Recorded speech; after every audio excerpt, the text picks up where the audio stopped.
Hello, YouTubers, friends, compatriots. Bootlicker, shills, teslators, peasants, vassals. I'm a useful idiot. Today I'm going to talk about Fukushima again. And considering the scale of disaster in Fukushima, it's something that I should be talking about every day, like Ms. Milky the Clown, who has been very diligent these last 2 years and reports on every single detail.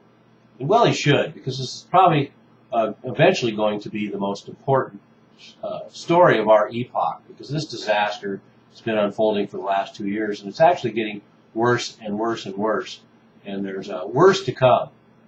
And the facts that are coming out very tenuously over the last 2 years from TEPCO have been lies on top of lies on top of lies. So the fact that things are coming out that are this disturbing, being filtered through TEPCO's constant lying, says a lot about the story in general.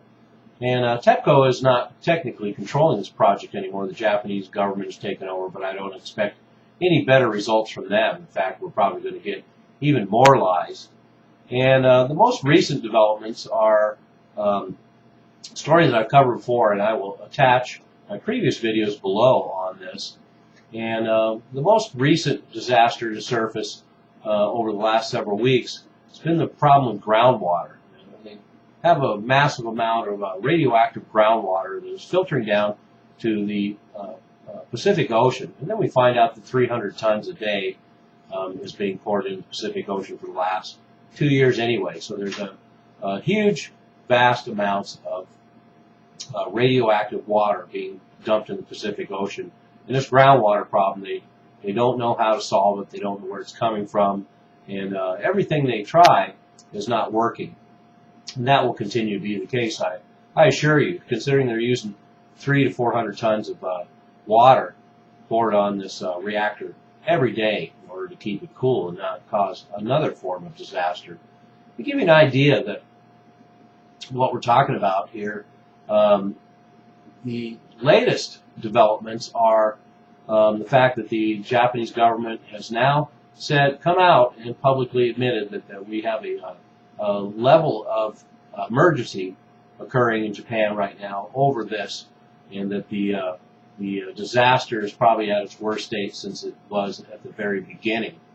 And one of the things that they admitted just recently that has come out is that 300 tons or 80,000 gallons of water. So that gives you a picture that most Westerners can wrap their heads around. 80,000 gallons of water. So when you talk about 300 tons, that's what we're talking about. And that's what's leaked from one of the tanks. So they've created over 1,000 storage tanks for all this water, and they filter it to a certain degree and take out cesium and things like that. But there's still radioactivity in this water, and they've got them in 1,000 storage tanks, and there's been reports of them leaking before, usually only a few gallons, I guess 4 other tanks. But we can factor in, like I said before, that they're lying about everything. So we probably have lots of these tanks that are leaking. And in fact, most of them have rubber seams that are only supposed to last 5 years. So the fact they have rubber seams holding back radioactive water is one problem.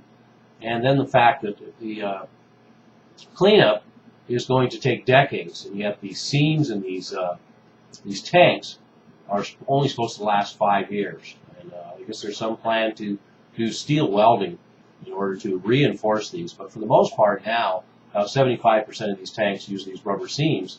And now we find out that 300 tons and 80,000 gallons is leaked out of one of the tanks. And there's 1,000 more tanks.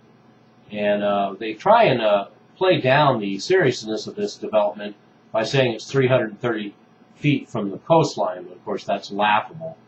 The fact is 80,000 gallons of water leaking into the ground will find its way to the ocean. And like I say, they have 1,000 tanks, and this is a joke to think that these tanks are going to hold this water over the next several decades. And the really scary part of the story is that starting in November, they're going to have supposedly a year-long process to remove 400 tons of spent fuel and dispose of it.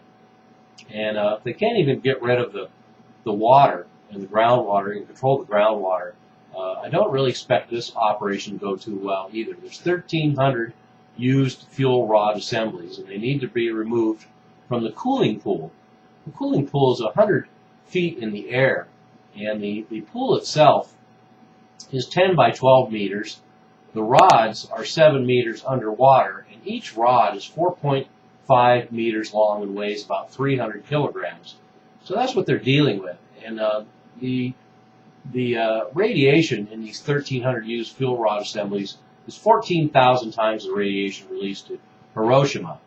And the process that begins in November is going to be very precarious, because any sort of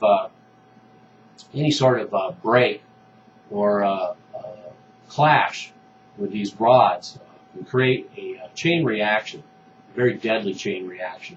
And previously all this was handled by computers, but now it's all going to have to be done manually. And the fact that these 1,300 used fuel rods are going to be removed carefully one at a time to avoid collision and or breaking is going to be a very, very dangerous project indeed. So I don't expect it to go well, and I expect this disaster to keep unfolding. And like I say in the beginning, this is going to be one of the greatest disasters of our epoch before it's all said and done. And total cleanup right now is speculated to take the next 40 years. So there's a very good chance, in fact, a very, very good chance I will be dead before Fukushima is ever cleaned up. And, that goes for a lot of people who are watching this video. And it might even be a coincidence that Fukushima might contribute to an earlier date of my demise. So here we have it, Fukushima. Japanese government now acknowledging that we have a new disaster on our hands. 300 tons of groundwater going to the Pacific, radioactive groundwater going to the Pacific every day. Their one plan was to take a lot of this water and put it in storage tanks. Now those storage tanks are leaking. And then in November, we begin this process, a year-long process to remove all these fuel rods. And what could possibly go wrong, right? I'm a useful idiot. Don't you be one too.